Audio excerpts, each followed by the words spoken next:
Hey guys, it's CocoaTarot, and today we have a pick a card on the topic of why are you so damn dreamy? Today we'll be looking into your whimsical side and seeing what makes you so magical and unreal. My readings are closed for now, but thank you to everyone who has been supporting the channel. But we have 3 piles to choose from based on the images in the thumbnail. So this will be pile 1, this will be pile 2, and this will be pile 3. And I will see you guys in your piles. Hey, pile 1, we're going to get right into your reading and see what makes you so damn dreamy. If this reading resonates with you when it is over, let me know down in the comments. I'm super curious. And please like this video if you want to see more videos like this. We're going to get a significator and astro wheel spread out, so let's get into it. Pile number 1. What makes them so damn dreamy? Thank you so much. 1 card.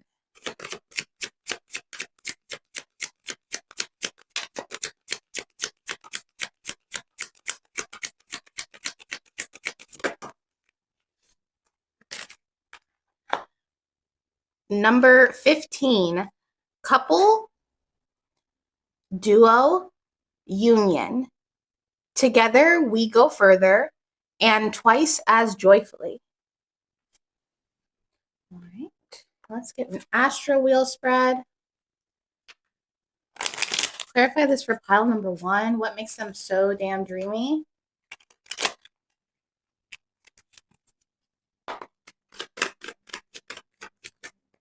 Got Temperance in reverse in the first house.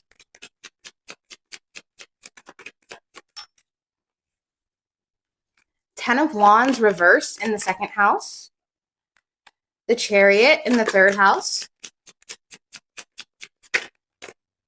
The Page of Cups in the fourth house.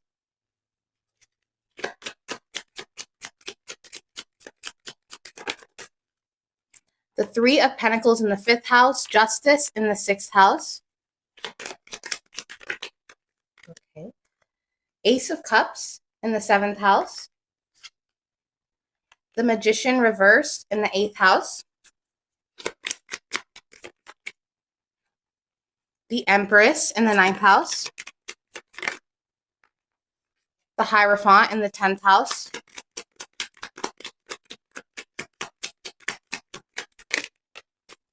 The Three of Swords in the 11th house. And the Two of Wands in the 12th house. All right, what makes them so dreamy?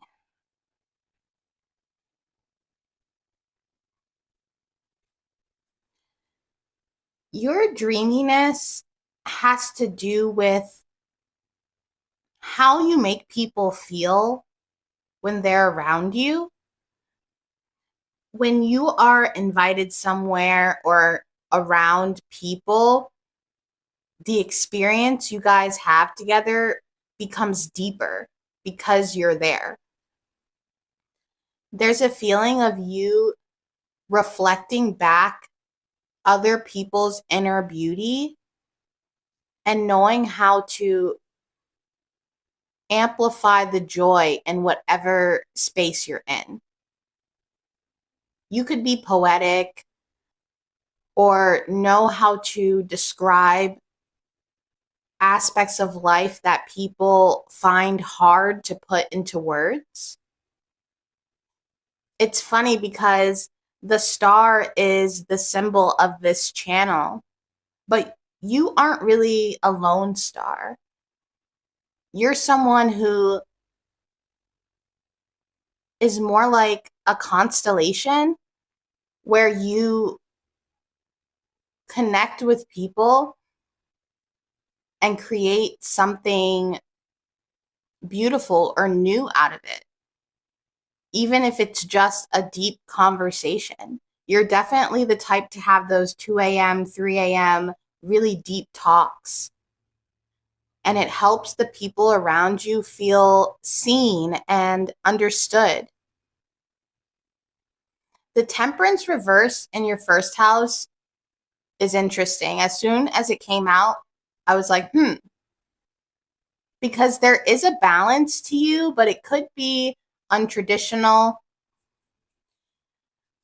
A lot of your whimsy could come from the fact that you are chaotic, but not in a bad way.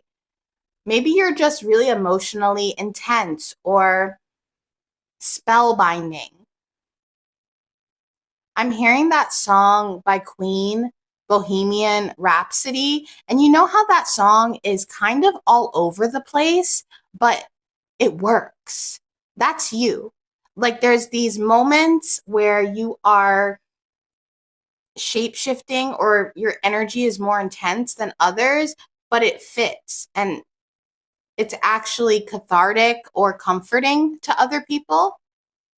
There could even be some people who are like, man, if I acted like that, it wouldn't seem as dreamy or cool as when pile number 1 does it. People have a hard time figuring you out because of how you shift and your unpredictable nature.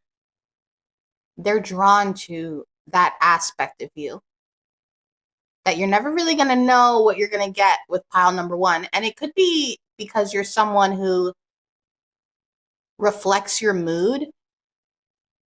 So when you're happy, people know it. When you're mad, people know it. That you really know how to express how you're feeling in a beautiful way. There's a liberation to you too, where you seem so free. People look at you and you're frolicking around or doing your thing and they're like, man, pile number 1 just seems like they have a blast, or they have a freedom to them that most people don't have. People can tell that you have shaken off the expectations of the world and just moved to your own groove. And that embodiment of freedom is really dreamy. You're almost like the rogue traveler who always has their guitar and you're always playing your little music, or, you know, not little in that way, but you're always doing a little jam session. You know, you could be known for your voice or your creativity. And I just feel like your communication is so intense. Maybe you look people in the eyes when they talk. You don't drift away or just look at your phone. You're very present in your body. You could even be the type of person who's like the only one in the room who's not on their phone, who is in the space, in the moment. And there's power behind your words, pile number 1. I don't know. You're the type of person where you could be in a crowded place, but when you start talking, everybody quiets down and they start to kind of eavesdrop on what you're saying, because when you speak, it's like this surge of energy enters the room, enters the space. With the Page of Cups in the 4th house, that is super dreamy. The Page of Cups is the most dreamy card in the deck. So there is a childlike wonder to you.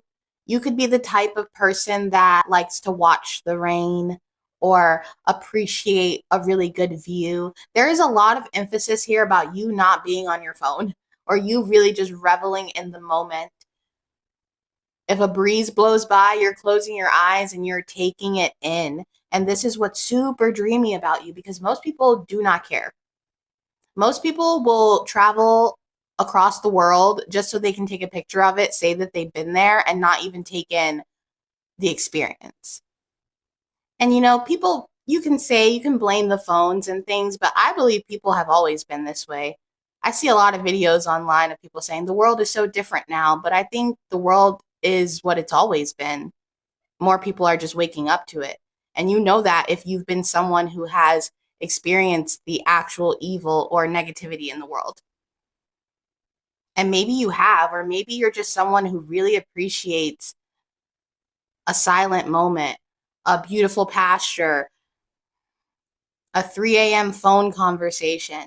You take these moments in life and you don't take them for granted.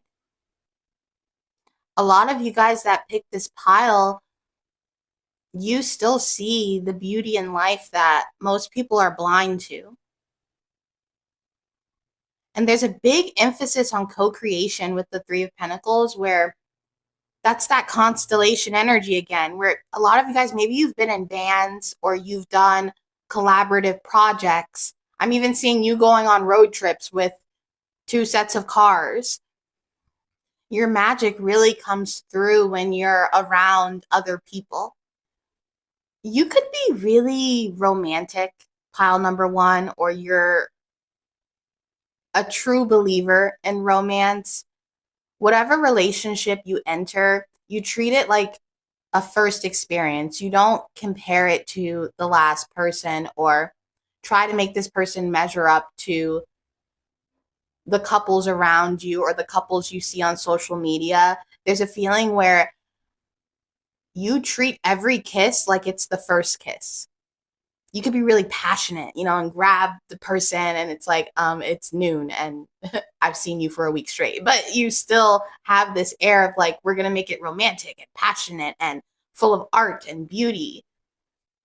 Your connections are so intense, pile number 1. Oh my gosh, it feels almost like it's a total surrender. There's no turning back. I think when people really get into that intimate space with you, not only does it deepen the bond, but you are the epitome of a soul tie. It's like with how charming you are, you cast spells on people. And their gaze, it kind of softens when they look at you. And that's a really poetic way to say that, but it's basically people start to see you with this very soft filter. And this entire reading, my cat is passed out right now, but he's dreaming. And his tail, that's why it's smacking the ground, he's dreaming. And that people could dream of you, or people feel really stirred up by you. I'm hearing involuntary movement. So there could be some people that naturally scoot closer to you when they're next to you, or just naturally, subconsciously try to get closer to you. Like their body just gravitates toward you. I just heard you're such a dream. You're just such a dream, pile number 1. I don't know what to tell you. You summon people, but from their heart space. You could even be known for being spiritual, or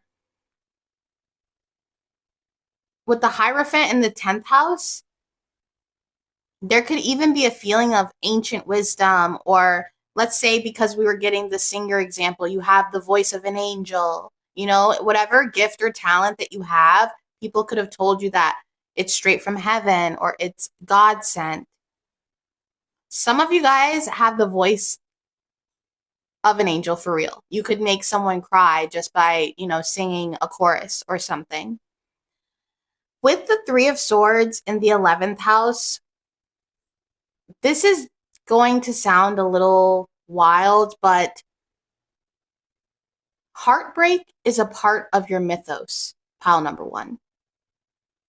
You're meant to break people's hearts, but not in the way that you think, not in a way that is messy.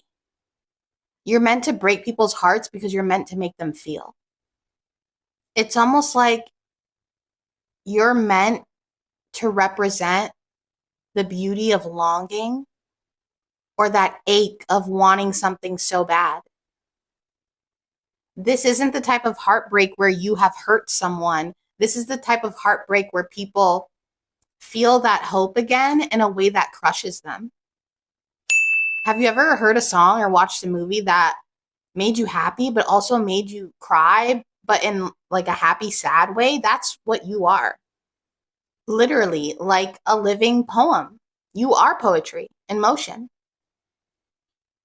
That romantic vulnerability you have is unmatched. It's about as rare as seeing a shooting star. But that is your reading, pile number 1, and I hope to see you soon. Bye. Hey, pile 2.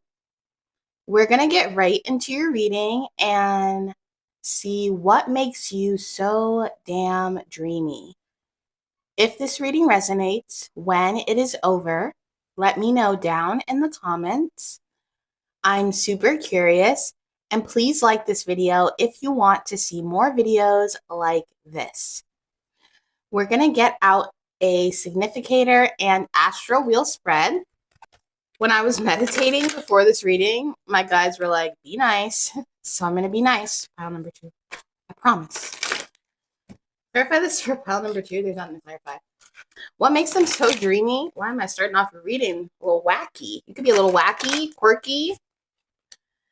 What makes them so damn dreamy? Pile number 2. Thank you so much. Number 25. Gratitude, divine grace, bounty. At the heart of your being, you can find all the love in the universe. Or of the universe. Clarify this for pile number 2. What makes them so dreamy? Thank you so much. The Ace of Swords in the first house. The Five of Wands reversed in the second house. The Hermit in the third house. The Ace of Pentacles in the fourth house. The Page of Cups in the fifth house. The Three of Swords in the sixth house. Temperance in the seventh house. The Seven of Wands in the eighth house. The Three of Wands in the ninth house. The Ten of Pentacles in the 10th house. The Five of Swords reversed in the 11th house. And the Fool in the 12th house. Pile number 2. What makes them dreamy? You got a lot of similar cards as pile number 1, but just in different placements. So if you were drawn to that, I would definitely go check it out. Maybe you just came from pile number 1, but with the Ace of Swords in the first house here and this imagery, you're dreamy because you are literally tapped into the frequency of dreams itself. There's a cosmic feeling to you, super spiritual, maybe even alien-like. Your aura is otherworldly in general. You could have even had people tell you, you are not from Earth. A lot of your whimsy comes from the fact that it's obvious you are connected to a divine source. You're super magnetic, and not because you tried to be. There's just something about your energy with the Ten of Pentacles in the 10th house where you just embody wealth or abundance, especially emotionally. I'm hearing that song Cosmic Love by Florence and the Machine, and that's your energy. You're someone who is always willing to share your light or spread some kind of love, positivity. Even with the Hermit here in the third house, you could even have like an inner peace to you. With your partnerships too, the Temperance, you bring all that cosmic love and bring it down into reality, and people can feel this. Even your love itself feels otherworldly. And even though you have this surreal energy to you, with the Ace of Swords, you're still super intelligent and grounded. I'm hearing clear-headed. So for some of you, you don't even need a substance to be up in the clouds. You just naturally have the gift to be up there. And it not take you out of reality. You're really good at being in both worlds or dimensions and not losing yourself to either one. So your dreaminess doesn't come from you being vague or, all time doesn't exist. You're not like that. You're more of a truth teller. And I'm not making fun of people who say that about time. I'm just trying to make a point, okay? I own a tinfoil hat too, But regardless, pile number 2, you are someone who spiritually awakens people, but in a way that is practical or actually serves them instead of putting them into a delusion.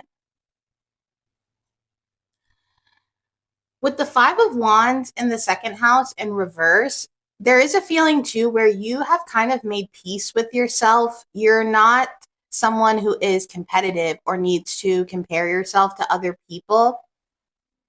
Even when it comes to conflict, you don't see it as a challenge. You see it as a way to be like, oh, cool, now we're getting deeper. Or now, it's kind of like your first argument in a relationship. Some people would be like, this is a bad thing, but it's actually something that can bring you closer if you know how to navigate it well. So there's a feeling of you navigating challenges in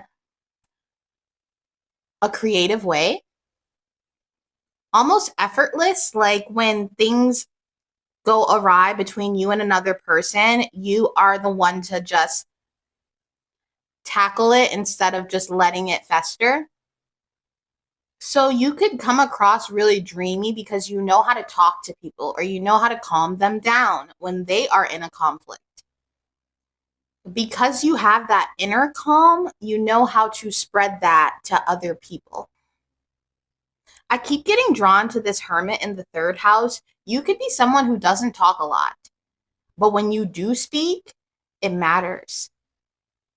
Or it could even carry this spiritual wisdom that you have.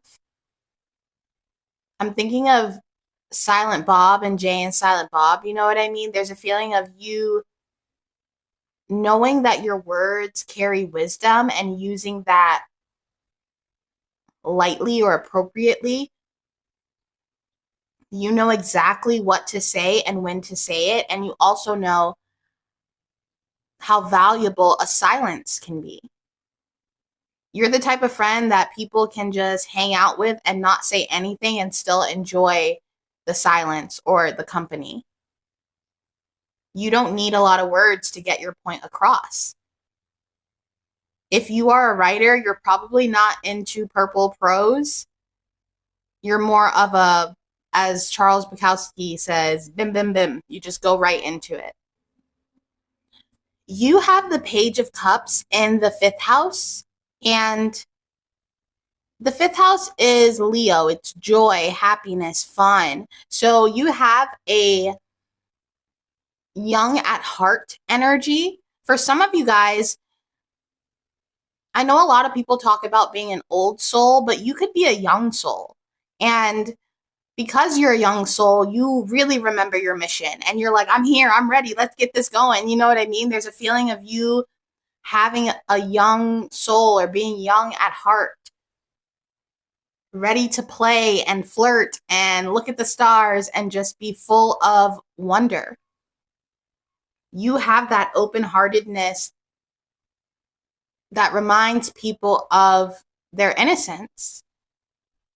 You could love in general. You could love to see when couples are out or seeing old couples in the park. You could even use the heart eyes emoji a lot because that's you. You have these big old hearts in your eyes when you see the world or other people. You could even have a spiritual gift of being able to see the inner child in someone and nurture that. With the 3 of Swords in the 6th house, you could be someone who has been touched by darkness, and this is why you live your life this way. That pain could have been an initiation and you turned it into beauty, or seeing the world with its beauty as opposed to just seeing the darkness. It feels like the universe could have thrown you a few curveballs in your life, but you took them with grace and you didn't complain. I mean, maybe you cursed out the sky and had a few cries or was angry, but that's that feeling of that young soul. You really remember why you're here, or your purpose, even if it's not in words. It could just be a feeling. I think sometimes old souls can forget why they came here, because you get so used to the reincarnation, if you believe in that. But you understand that there's a bigger purpose to everything, even pain. With the 10 of Pentacles in the 10th house, you could be seen as someone who's destined for greatness, or because you feel your mission, other people see your mission on you, even if you haven't communicated that to them. They could feel that you're driven by unseen forces.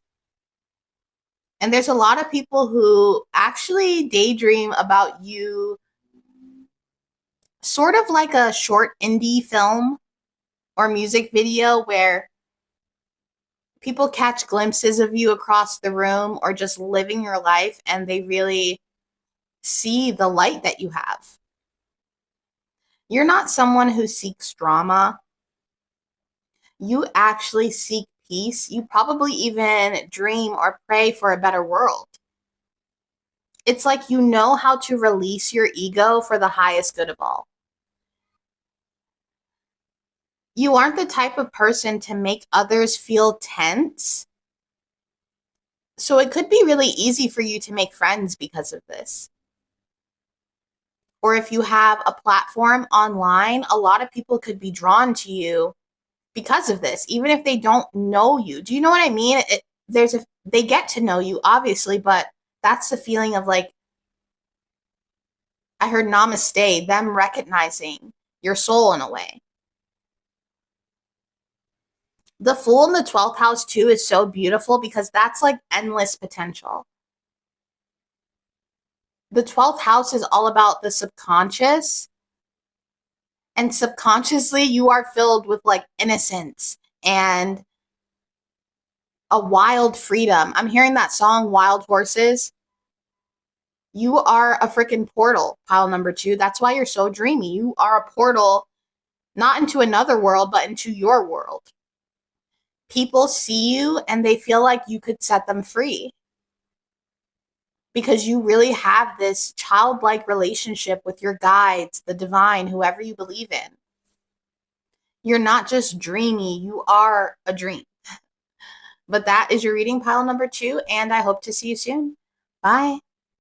Hey, pile 3, we're going to get right into your reading and see what makes you so damn dreamy. If this reading resonates with you when it is over, let me know down in the comments. I'm super curious. And please like this video if you want to see more videos like this. We're going to get a significator and an astro wheel out with the tarot. So let's see. Pile number 3. What makes them so dreamy? Thank you so much.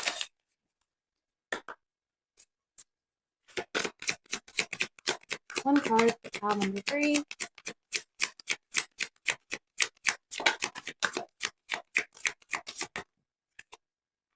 You got number 18. Abundance, yes, harvest. A lovely harvest time is finally here. Now let's get the tarot. What makes pile number 3 so dreamy? Thank you so much.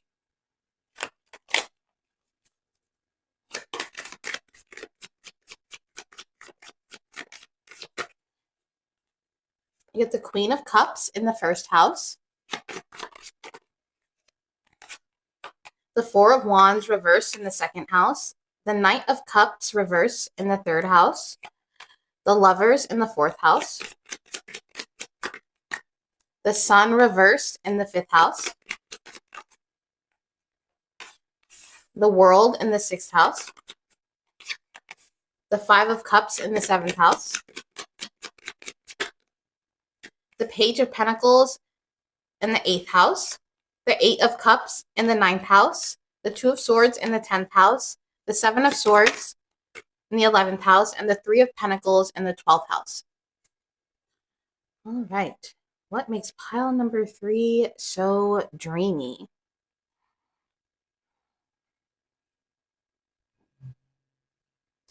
You have a super rich energy, pile number 3. And I mean rich as in dark chocolate. You are the type of person that is an entire experience. Maybe that's why I am comparing you to food, because you touch the senses. There's a feeling of you being lush, glowing. There's definitely a glow to you, a sparkle in your eye. You almost give off autumn vibes. Maybe fall is your favorite season.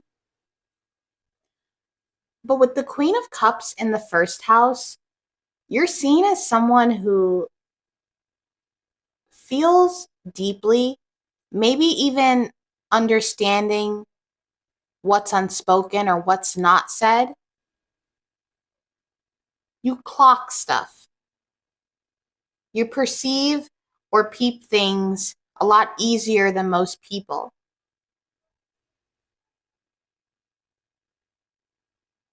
A lot of you that picked this pile have a dreamy look to you. Maybe you pin curl your hair, or your makeup is really glossy, healthy skincare inspired. There's a feeling to you that is goddess-like. For some of you, even a sea goddess, mermaid. If you are a masculine, you look really good with your shirt off. And I think people start to daydream about you, especially if you're half naked at the beach or something. I'm hearing this song. I can't remember who sings it or the name because I haven't heard it in years. But I remember the lyric is like, love is like an ocean, take it down to the depths. That's you. You are full of an emotional depth, almost like the ocean. Maybe the ocean is really significant for you, or you feel connected to bodies of water. Ocean could be relevant. You have a wandering spirit to you, because with the 4 of Wands in reverse in the 2nd house, it almost feels as if you almost belong in places. Or you don't really get too comfortable in a space because the universe just moves you somewhere else. This could have been a cycle in your past or something that you went through, but it does feel like you're always seeking home, but you're never quite there. And that adds to your dreaminess because it makes you kind of elusive. You're never fully rooted, so there is a feeling of you slipping through people's fingers. I'm hearing that song, slipping through my fingers, like sand. You have the kind of beauty that the universe just won't let people capture, if that makes sense. You can look, but you cannot touch. You cannot bottle this. This is a feeling. You know how you go somewhere and the feeling is so good, but a picture or talking about it won't do it justice? It's almost like you had to be there.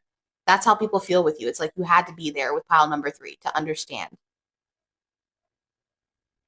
There could be a seductive way in how you speak. People really hang off your words and they feel you before they understand you. Maybe you speak in half-truths or riddles, but everything you say feels so deep, even if you're just ordering coffee. Your dreaminess could even be a lot. I heard nauseating, but not in the way that you think. It's just a lot of It's like, whoa. It could even be breathtaking or make people speechless. One thing I'm really picking up too, pile number 3, and even as the reader, it's hard to read because you're coming up as the Queen of Cups. You even have the Lover's card in your 4th house, your home sector. So you deeply and profoundly believe in love, but not surface level, what you see in the movies, just basic romantic love. You value deep soul bonds. So even though you love love, you will not entertain anything below a soul connection. It's more than just about romance for you.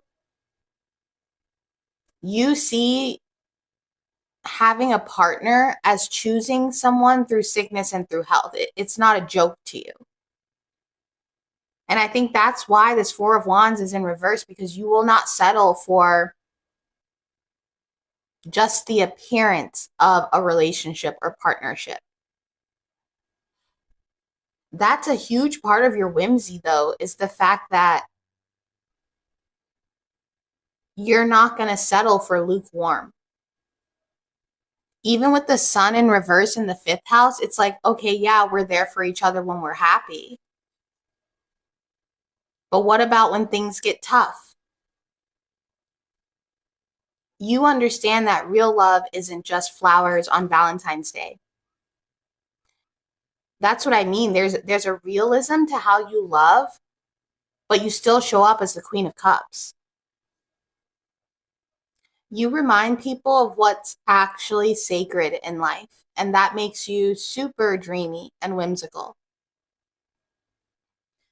With the sun in reverse in the 5th house, some of you guys could be kind of like a hidden genius, or there's a part of your shine that you could hide on purpose and people can sense this. And it adds to your mystique that you have tons of things you could brag about, but you don't. Or that you just keep some hidden joys or things to yourself that make you happy. It's the feeling of having a sketchbook full of drawings or poems, but you never show anyone, but you're always working on it. That's sort of what you embody, a secret sketchbook or diary, but in a person. Obviously, you can see when we get to the deeper houses, the cards are a little, but it really represents the fact that there's a preciousness to you. Whatever sorrows or hardships that you have, for some reason, it makes you seem more deep. I don't know how to describe this. Some people can sense that you've been through a lot or that you do have some sorrow to you, but even that adds to your dreaminess. It even makes other people want to be the person who makes you smile or brings you joy. Some of you might even have to literally hide when you're sad, because people will come up to you and be like, "What's wrong, sweetheart?" Or try to, if you don't want that, you probably have to hide. There's just a lot of mystery to you. It seems like you know how to easily walk away from things and not be attached to what a majority of people are super attached to. You're constantly co-creating with the universe. So you don't see things as a loss, just that they weren't meant for you. Especially when it comes to romantic relationships. There's even a feeling of you hiding your desires from people, and a lot of people trying to figure you out. It's almost as if you reserve your dream or your dreamy daydream self for just yourself. You could even hide parts of yourself as a form of protection. It adds to your complexity. Because you move so gracefully in and out of people's lives, some people even see you kind of like a storybook character, or in a way that's unreal. There could even be people who think back on their memories and they think, was that real or was it a dream? People definitely reflect back on you with rose-colored glasses. Some of them could even feel like you stole their heart. But because you co-create with the universe, sometimes you're not around for long. You have to move on and go teach another lesson to someone. And that doesn't have to be negative. It just means that spirit uses you for a greater purpose. You are the embodiment of hidden truth. And you teach people the beauty in not knowing everything. You have mastered the art of leaving a little to the imagination. But that is your reading pile number 3. And I hope to see you soon. Bye.